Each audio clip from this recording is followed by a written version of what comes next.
Harry Styles has gone from X Factor to Brand Factor with his lifestyle brand Pleasing. However, as you'll find out in this video, there's a fine line between celebrity product and celebrity merch, raising the question, this might be Harry's house, but who is paying the rent?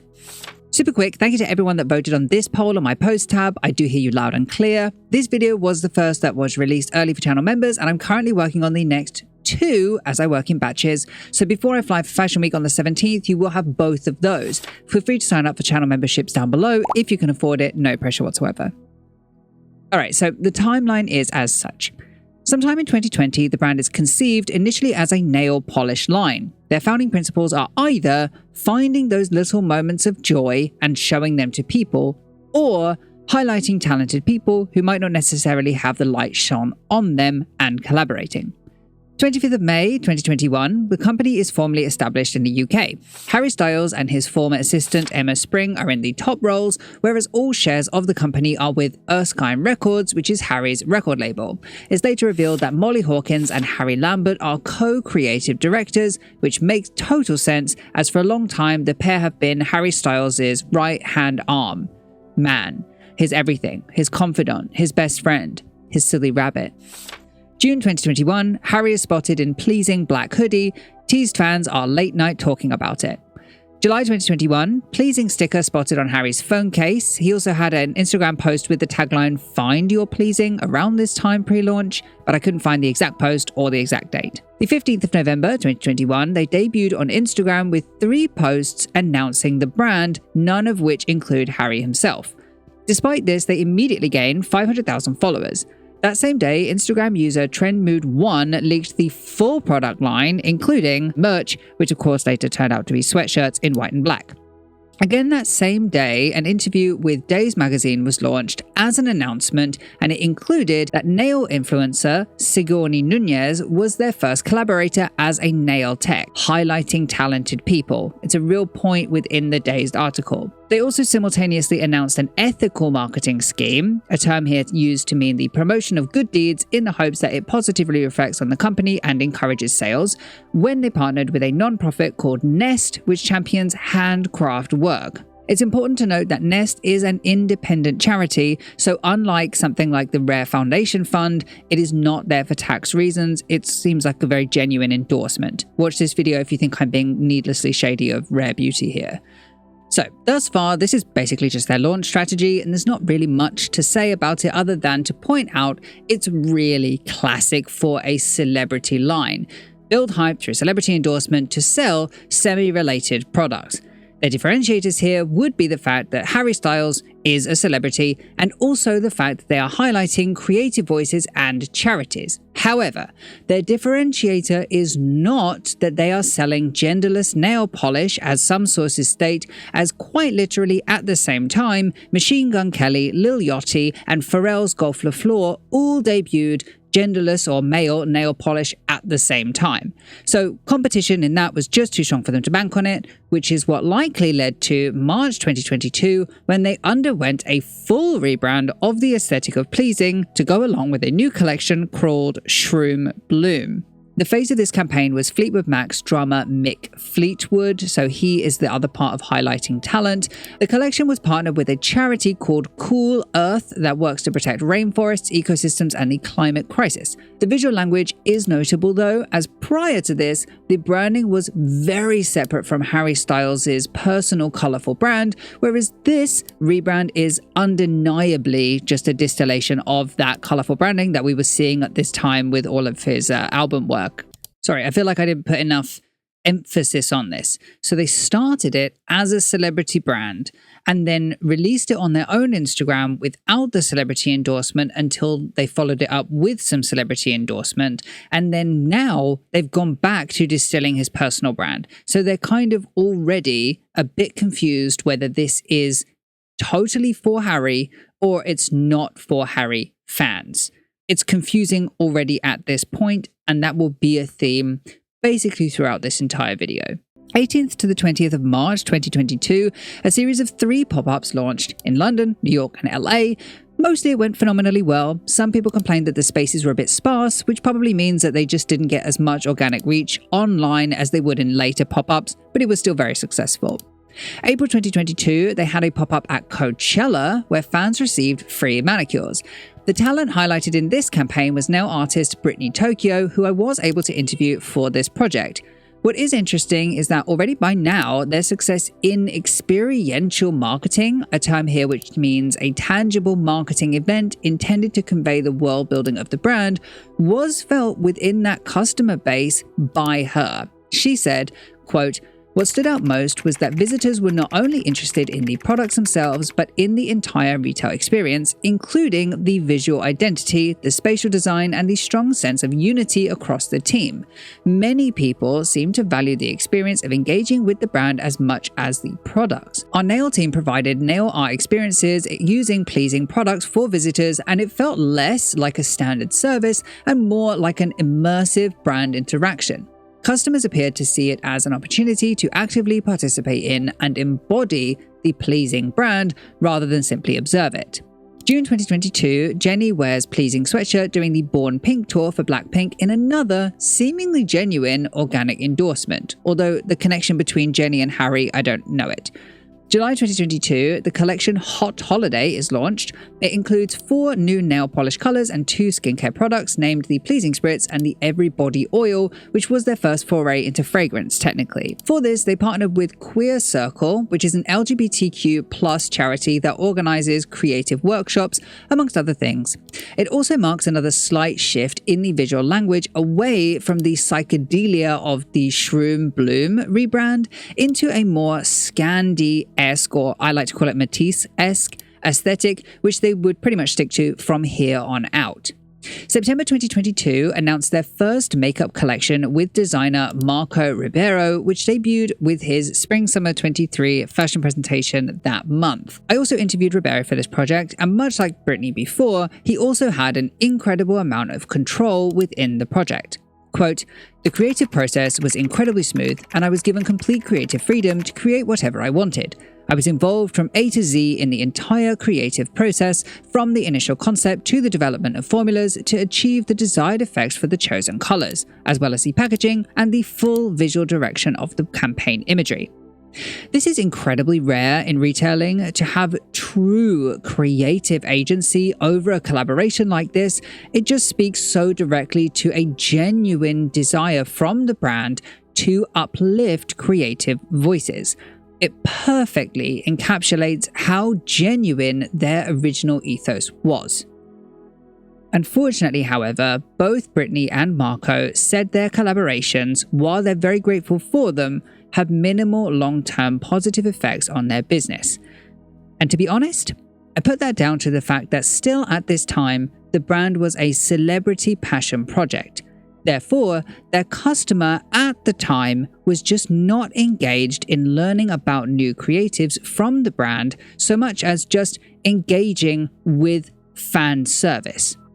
This resulted by October 22, reports coming in that Pleasing saw a drastic decline in engagement from that point, according to Vogue Business, who references social analytics from Brandwatch. They, however, do not offer an explanation past just market saturation, citing Machine Gun Kelly's nail line as competition, amongst others. However, fans were much more astute, and their then consumer explained a very different reason for the fact that they drifted away. From a consumer perspective, from October 2022, there would be an intended evolution away from it being a simple celebrity value brand. This is best summed up in a blog post by Lainey Land, who was a Harry Styles fan and visited their early pop-ups, coming back to the brand later with a new legitimized respect for it. So she said, quote, "The 2021 pop-up in Studio City was an ice cream truck full of nail polish, a snaking line of tween and 20-something girls like myself, and a palpable hope that Styles would strut out of the nail salon to witness the birth of his new brand. We all paid up to be the first to own this new piece of the Styles universe. Ultimately, the sun went down and Harry did not appear, though his stylist Harry Lambert, who is also heavily involved in the brand, did. The nail polish was fine. It was nail polish. Some of the other colours were disappointingly thin, and none of it seemed all that much better than Essie. Ever since, I've rolled my eyes at most of the random pleasing announcements I happened to catch. After the excitement of Harry's House and my tour shows passed, I fell out of the fandom almost entirely. I questioned why I'd trust Harry Styles with something as precious as skincare when the creams and eye rollers dropped. This general skepticism towards pleasing is still common in the fandom. So she sums up an initial disappointment with the brand that was extremely common in complaints relating to the brand basically from that point onwards. Almost no customers comment on the inclusion of creatives or charities whatsoever, alluding to the fact that their customer base at the time just did not find value in pleasing's main differentiator established at foundation, and instead their customer was only finding that the products were expensive, of average quality, and fans felt let down that their idol would sell them seemingly unrelated random things at only an arm's length. This is called a product sprawl, where a brand releases products seemingly without one direction, just in whatever category they feel like, trying to make the most money from fans under the guise of it being a lifestyle brand. Lainey herself notes things like nail polish, clothes, skincare, perfume, Christmas ornaments, candles, throw blankets, journals, and netted totes.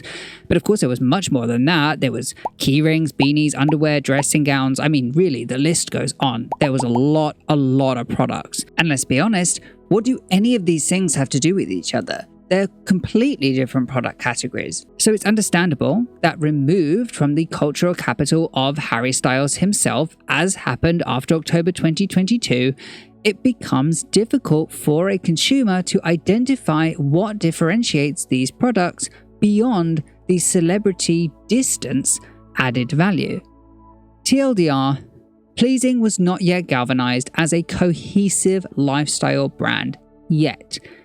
And that is why it was really important for a man named Kearney to redirect the brand to having its own visual added value, to move the brand from value-led to design-led principle. This brings us to June 2023, when they did hire Shaun Kearney as their first CEO, transferring over from Gwyneth Paltrow's line Goop with the explicit goal of scaling the business. He did this in 3 distinct ways.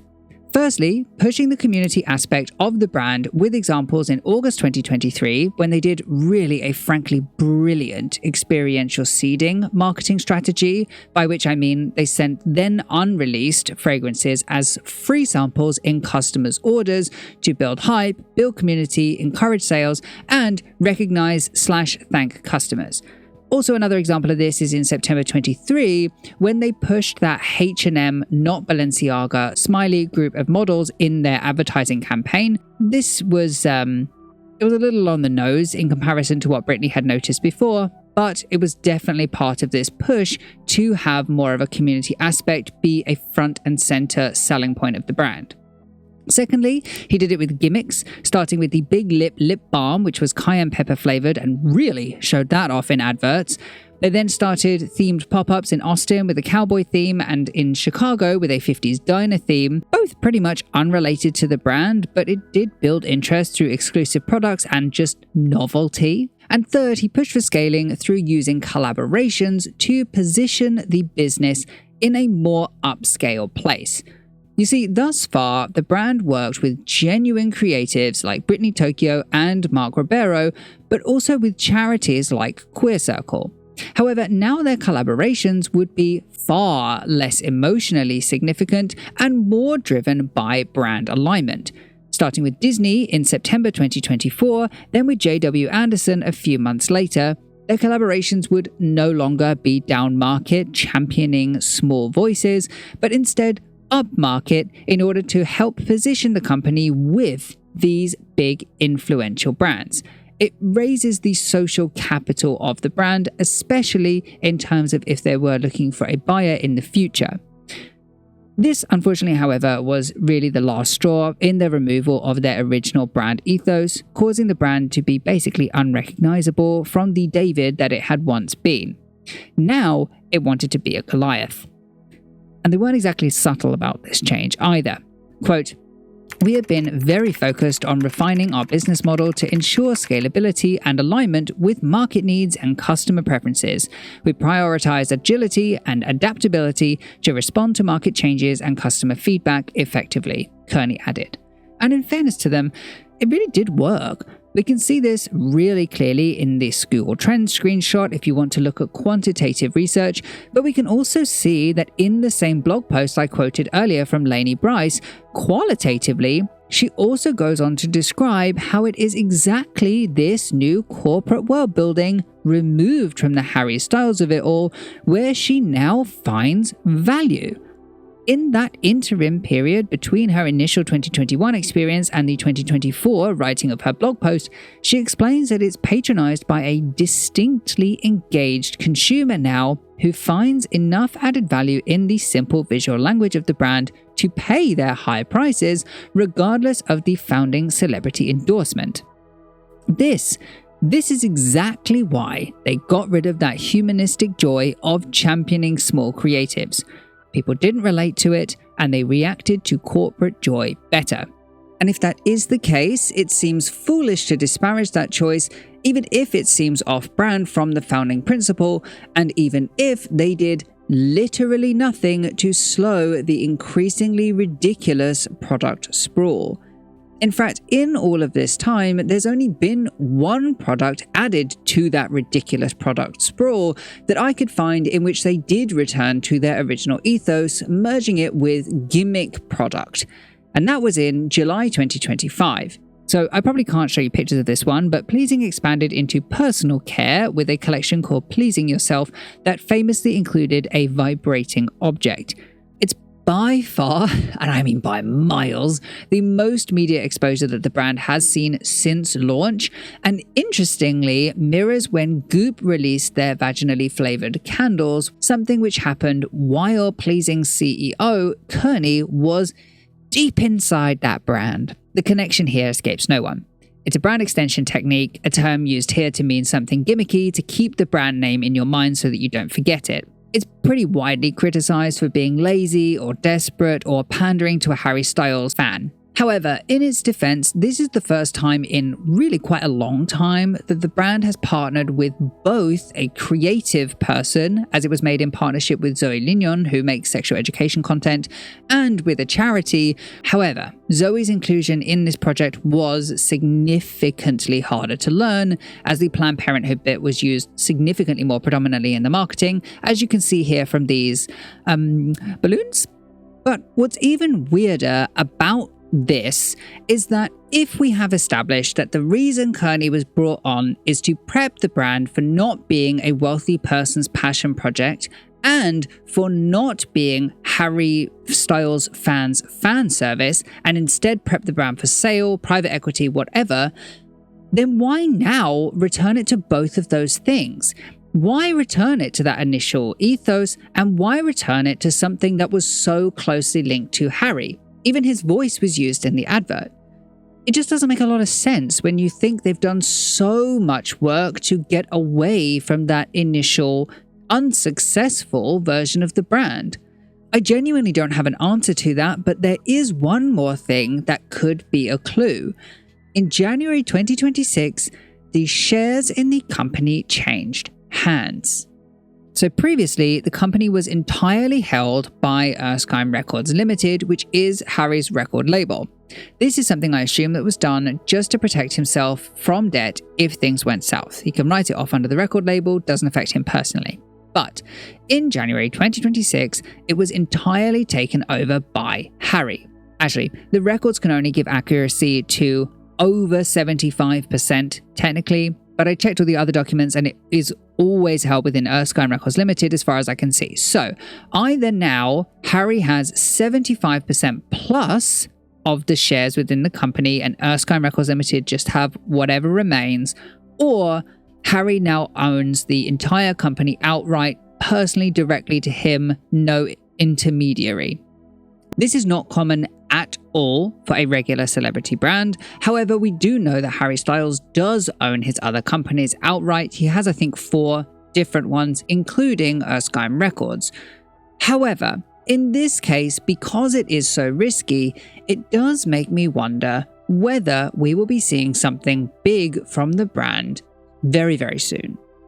So, we've established that the brand has really removed itself from its original ethos, but while that would usually be the kiss of death for a brand as it does alienate the original customer base, in this case, it's actually had the opposite effect. People seemed to genuinely respond to the brand more now than they did in the early days when it was starting out. So then why am I saying that this is an inevitable fall if they have a stronger audience now?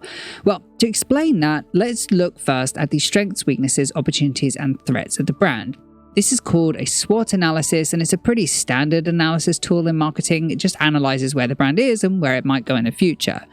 It effectively explains the value of the brand itself. So let's be nice and start with the strengths. So aesthetically, the brand is genuinely very, very strong. Molly and her little Lambert, whose fleece was as white as snow, have done a wonderful, wonderful job at creative direction, and they have ever since that very first rebrand. This newer Scandi aesthetic as well is consistent across all activation points and clearly does add value for customers totally independently to the celebrity endorsement. This was felt all the way from 2022 when Britney Tokyo remembers from their Coachella event that, quote, "While pleasing is clearly recognized in connection with Harry, I felt on the ground that this was not the sole driver of the excitement. What stood out was that many customers genuinely resonated with the brand's aesthetic, messaging, and overall atmosphere, and perceived pleasing as an independent brand in its own right. It was also notable that the audience was very diverse and all gender. People of different gender identities felt comfortable engaging with the space and the products, which reinforced the sense that pleasing's appeal extended beyond any single individual and was rooted in its inclusive brand identity." Nevertheless, another huge strength is that Harry actually is a big celebrity, and his early exposure did do wonders for the brand to expose it to a wide customer base from the get-go, allowing it to have that wide customer base that the brand has successfully continued championing through Lambert's aesthetics. Something often repeated about the brand is that their customers like the ethical marketing of it in general. They're a little unfortunate with this one in that the media doesn't really seem to cover any of their partnerships in recent years whatsoever, to be honest. But it seems that, unlike working with creative individuals, which did stop, this actually did continue through the evolution. They partnered with Covenant House, Project Roots, and Glamour Girls over this new era, all of which barely noted in the media, but which fans reacted really positively to, which to be honest does make it feel more genuine, especially considering over-reported ethical marketing can feel performative. Instead, these are all very well-considered, well-aligned charities when combined with their efforts in making their products things like biodegradable or earth-positive in general. Overall, this has been a massive strength of the brand within the customer experience. And lastly, their lack of outside investors of venture capital paired with ongoing cash injections from Styles, which you can see in their company accounts, has allowed them to grow in a more risky way, creating a sense of authenticity. The next category is weaknesses, and very obviously, their biggest weakness is an ambiguous celebrity endorsement, which reads as lack of conviction. This is an issue they've had absolutely since launch, when they did begin pre-launch as a celebrity brand, but has not remained consistent within that. He wasn't in the Instagram launch, he hasn't done quotes in the press releases, etc., but he does endorse the brand by wearing the merch, and even recently he used his voice for the adult toy drop ad. I wrote something specific when I was scripting this video in just my notes, so I'll read you, I'll quote myself, my own notes. So I said, quote, "It's almost as if a student needed to do a brand based on Harry Styles. It's about him, but in no way involves him. It's the 50 Shades of Grey to his Twilight. To be honest, it reads like it's Harry Lambert's brand. For example, according to their interview with Dazed Digital, they purposefully used queer themes in their first clothing collection, something which Harry himself has been criticized for in the past. So I don't think they would really want people to bring queer baiting up again, so attributing it to Lambert's queerness in interviews, etc. was really overt to avoid that. We also know Lambert is a big Disney fan because it's because he had his own Zara Disney collab that just released its second season. So in a way, there are more overt visual links to Lambert than to Styles. Also, the wand, I get that it's very on brand for Harry because he's been a sex symbol for so long, but how is it on brand for pleasing? Just questionable. And to be honest, I know I'm a bit waffly in my notes, but I think I'm right. Especially if you look at the J.W. Anderson collab or the Disney collab, it's Harry Styles' products, sure, but they're in this kind of uncanny valley of, is it about him or is it his? Is it Harry's house or is it Harry's house? I think the answer should be C, neither. It should be its own entity, but that's just not communicated well because the endorsement is inconsistent. He's in and then he's out. This one complaint has an enormous, huge knock-on effect. Firstly, it makes their target market unidentifiable, which if you think comparatively to someone like Goop, whose target market is obviously an almond mum, you can't surmise a pleasing customer in the same way, which means that you can't market towards them. And secondly, it explains their haphazard product releases that have been a major complaint since the beginning. They clearly know what they should look like, but because they don't know who they are, they don't know what to put out. They're the celebrity brand equivalent of me when I was 16. Okay, so that's all one big weakness, but the second weakness is that since launch, they have had complaints about a disconnect between the price of the product and the product quality. This is in literally everything from nail polish, which you'll remember Lenny Bryce saying was no better than Essie, to pretty much endless complaints about the $110 sweatshirt prices. Outside of Harry, does the brand itself add enough value to justify those luxury prices?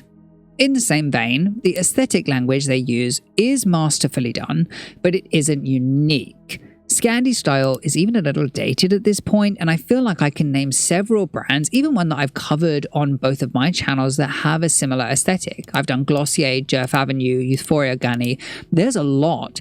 And I don't know about you, but by 2026, they're a sign of their times. By which I mean Taylor Swift is wrong, it very much could go out of style.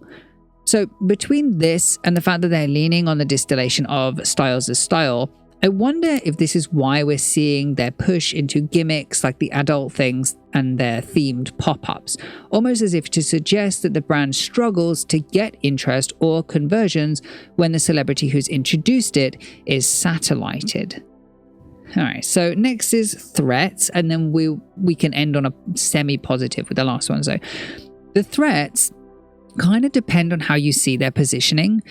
If they are a celebrity brand, their main threat is basically themselves. Without Harry, who are they?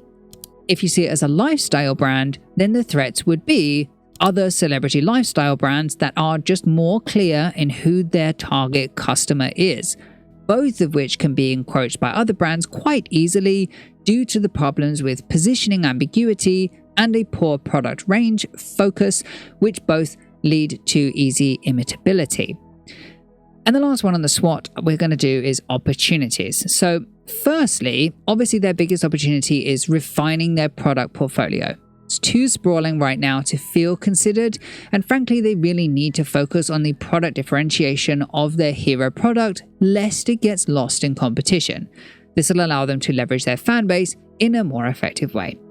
However, to me, their biggest opportunity genuinely would be a buyout, and I think this is kind of what they're going for anyway. They're keeping styles far enough away that to a buyer they can argue that the branding is really the selling factor, not Harry, and they do have a distinct customer base already. So while I'm not personally convinced it can develop well or further outside of being a celebrity line because of all the things that we've said thus far, I do believe that venture capital could medicate that problem with major investments to help with a new positioning strategy. Right now, if they were to sell and to totally remove Harry Styles from it, they could genuinely continue with the visual language as long as they have Harry Lambert stay on for a bit. Because as much as fans don't want to admit it, Harry Styles himself is a curated brand, and his visual identity was created by Harry Lambert. All of the fans going into the store and saying something like this from the business of fashion, it's basically because Harry Lambert created that visual language around Harry Styles way back when. So, if Harry does move on with his personal style, say he has a new music-based album, I am gagged this happened, by the way. Absolutely didn't know this when I started researching for this video. It was literally announced while I was editing. At least if Lambert is kept on, it will still feel genuine. But of course, that's if they sell, and then if Harry is removed from the brand. Because if they don't actively remove Harry from the brand sometime in the near future, they may end up with something like REM that now feels more like a shadow of where Ariana once was, but is not currently. As it was, the best way one can describe the trouble that they're having right now is that they lack conviction. Is pleasing a nail polish, or is it a lifestyle brand? Is it Harry Styles, or is it Harry Lambert? Are they pushing for independence, or are they pushing for a sale to venture capital? Currently, this is the poison that ruins the brand. Lack of conviction. Literally think of any other celebrity line, lifestyle or otherwise, which has reached unicorn status, and they all have one direction in everything that they do. Pleasing currently does not, and it's a very, very expensive thing to fix. That said, I don't think the brand is beyond help. Don't do another off-brand collab with Disney, don't include Harry anymore, don't make unnecessary journeys, don't take risks on treacherous roads, and don't swim in the sea. This will cement the brand identity as their marketable differentiator, which in turn will prime them for a buyout as it reduces risks for later on for whomever may buy it. I have a saying, I think I made it up, but I really like it. It goes like this: once one knows oneself, one knows where one wins. And if they can find a solid way to rectify that poison, that lack of conviction, their inevitable downfall can be avoided. Fortunately, I do think they know this, because Molly Hawkins says exactly that in a 2023 interview where she says, "Chasing relevance is a losing game," concedes Hawkins. "If you have your reason and perspective and you keep it front and center, you'll find and build your community." This alone really does give me great hope that their inevitable demise isn't as inevitable as it looks right now. But it's expensive. And the question remains, will they just say what they say? Will they actually take the necessary actions? Thank you so much for watching this video. For more videos like this one, please do like and subscribe. For videos like this but about fashion brands, check out my fashion channel Understitch here, and a special thank you goes out to my patrons and channel members.